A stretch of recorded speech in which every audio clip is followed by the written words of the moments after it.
I'm Kim Sales, and you'll be with me today as we explore the anatomy of a paintbrush. And I believe that paintbrushes are the magic wands of our craft. So I kind of want to walk you through exactly what these types and numbers and sizes and everything means here. So let's get started.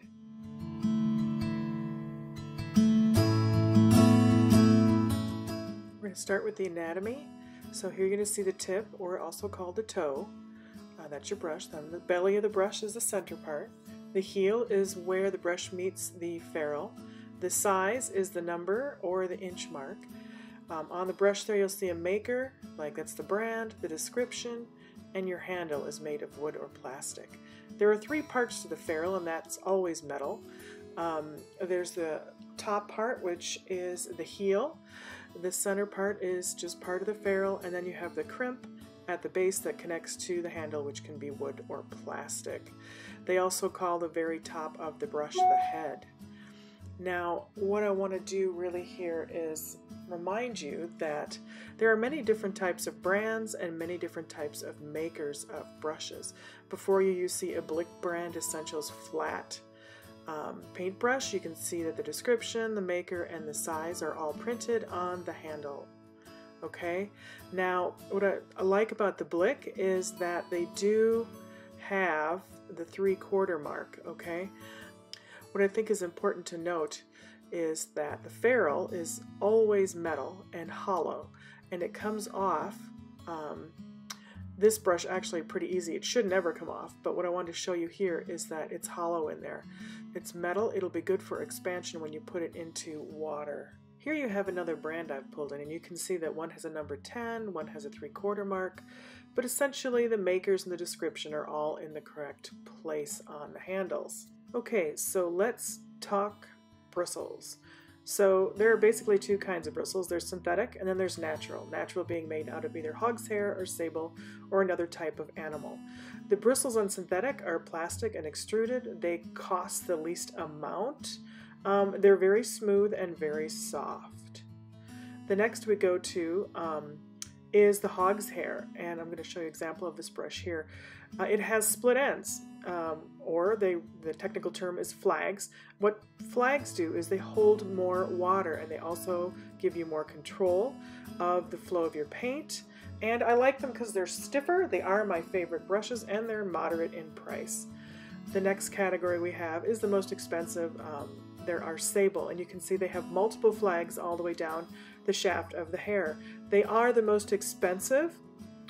Since Sable brushes are expensive, I recommend using them and keeping them media specific. So if you have a Sable that you're using for watercolor, only use it with your watercolors. Sables are a natural hair fiber, and they will break just like your regular hair. So I like to keep things media specific. You can see here that I'm going to demo how to use these brushes on different types of substrates. So we have a traditional profile stretch canvas on the left, and then a wood panel on the right. I purchased both of these at Blick, and I think it's fun for you to really see how the paint will go down. Now I have 5 different types of brushes in front of me here, and you can see I have my palette, my paper plate, loaded with some paint. So let's get started. The first brush I'm going to use is really just more of a house paint brush, right? It's a big, large, flat brush. You can see that denoted by the flat edge. It's well worn and well used. It's one of my favorites. What I like about it is you can get a nice, thick stroke, right?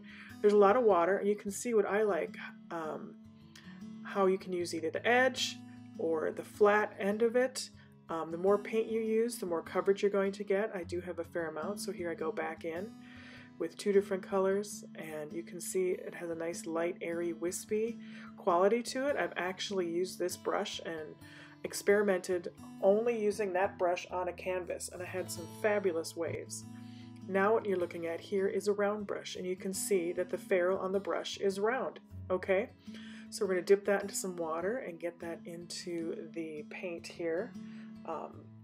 What I love about round brushes, they're kind of my great go-to, right? So they have a nice pointed tip, as you can see, once you load it with paint. And so you can get the medium to large strokes depending how you apply pressure on your brush, right? And then more paint, you get more of an opaque type of stroke. These are great. I love these for doing like petals. You can do fine lines with them.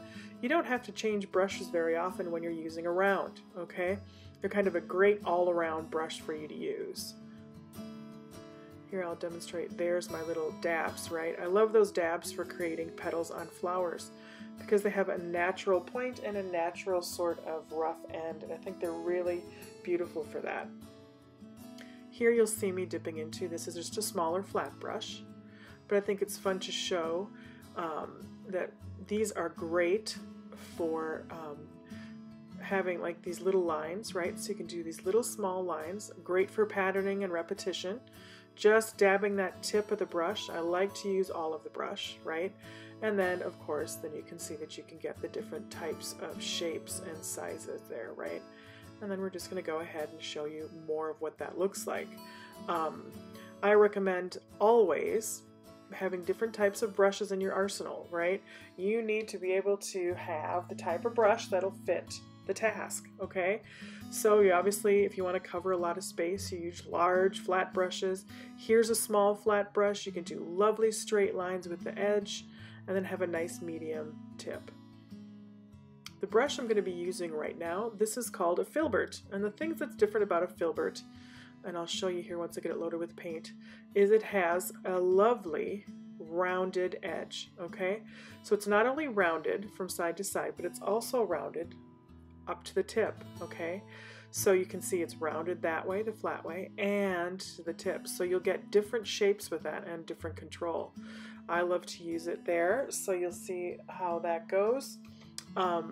You can get lovely fine lines and also some really cool looking shapes with the filbert brush. Filberts are one of my favorite.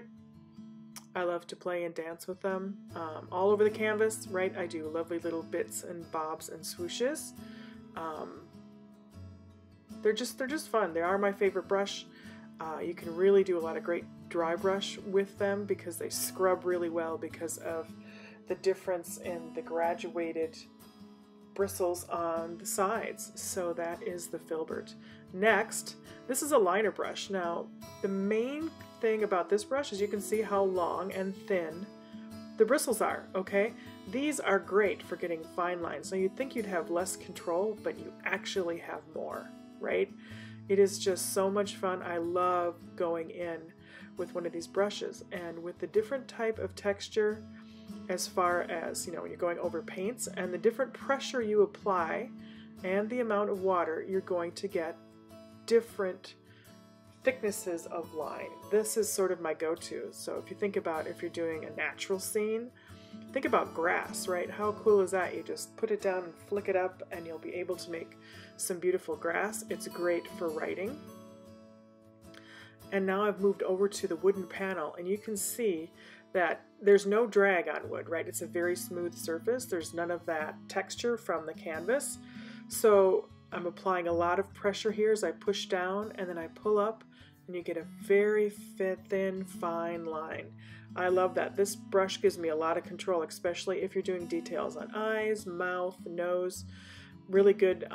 Anything you need a nice fine detail, don't be afraid. Buy the liner brush. That's what it's for. I love it. It's one of my favorites. People ask me, how do you get that great detail? Well, there it is. That's the trick. This brush, get a bunch of them. They're fabulous. I absolutely love them. They're just one of my favorites. As we move over to the wood here, we've already done the lines. I'm going to go ahead and use a larger round brush here.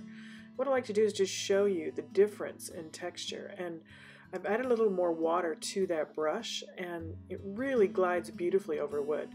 And as you can see, I've chosen a wood with a natural wood tone, so the colors look a little bit darker and more muted than they do on the canvas to the right that has a white, bright, gessoed finish. I really love how these give you that beautiful sort of transparent smoothness.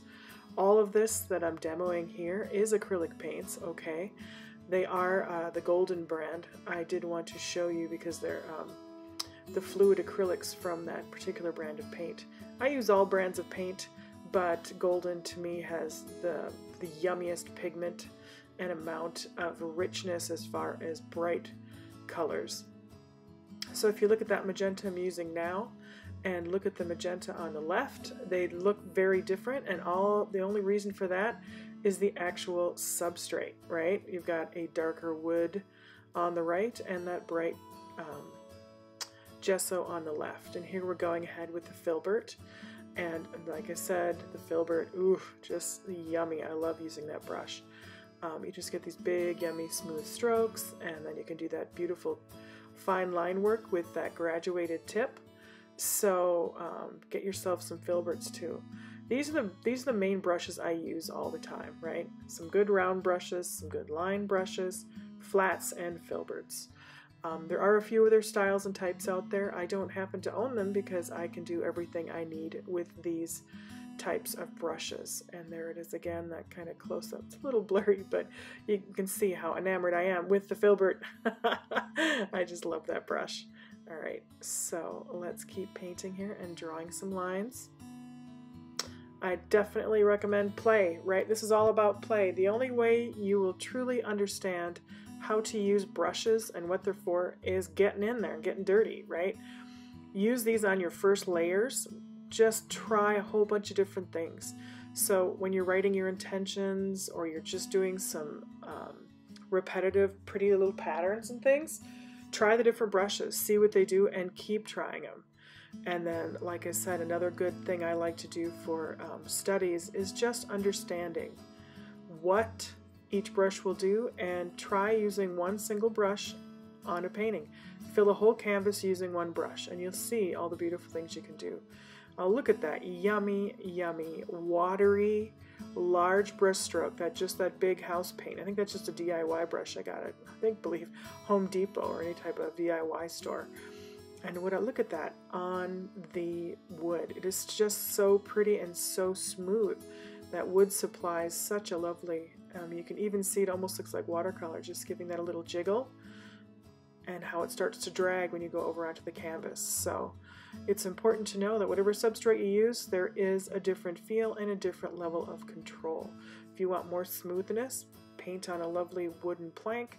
And if you'd like a little more texture, which I also love, use your canvases.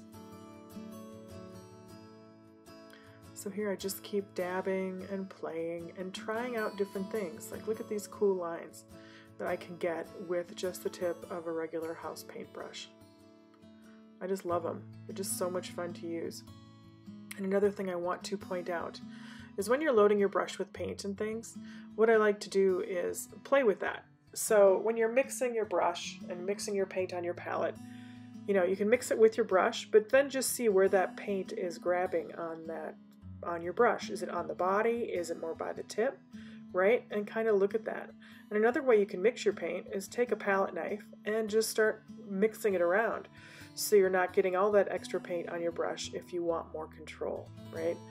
So you can also, instead of just a brush, it's kind of like smearing on. I always think I'm doing like construction work when I use when I use one of these palette knives, because you can just smear this stuff. It's kind of like smearing plaster, right? So I pull it across the canvas. You can get different shapes. You can actually go ahead and just make really pretty little triangles, this pointed one. So here I demonstrate that. Just think if you had if it was green and you had little trees and you're doing more of like a pattern or almost like a wallpaper, right? These things are great. You can get all sorts of texture by just placing it down, lifting, scraping. It's a fun tool to use too. Obviously not a brush, but I think I would be remiss if I didn't show you just the fun you can have using palette knives. Now, of course, there we go, finger painting. I always like to get dirty and get right in that. So I'm just going to dance around some fun little dots and spots, and you can see that these little canvases, this demo will supply me with 2 really good foundation and base layers to paint something else that I like. There you have it. Thank you for joining me. Mwah! Happy painting, and I will see you at the canvas.